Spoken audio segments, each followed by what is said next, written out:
Guys, so all of you might have wondered how a fire alarm works. Well, we all might have seen fire alarms, but it's actually very interesting how they work. So in here, there is like a wire that is connected to a big alarm up there that makes noise.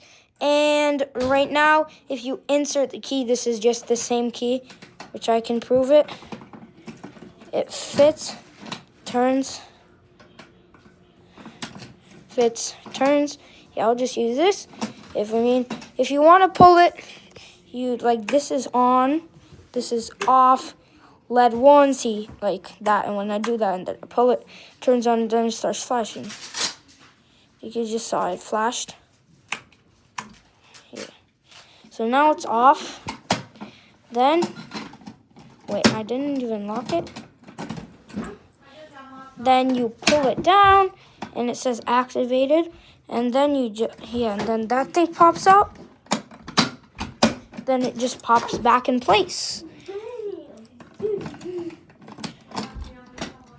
So this is how it looks like. It's like a rubber band.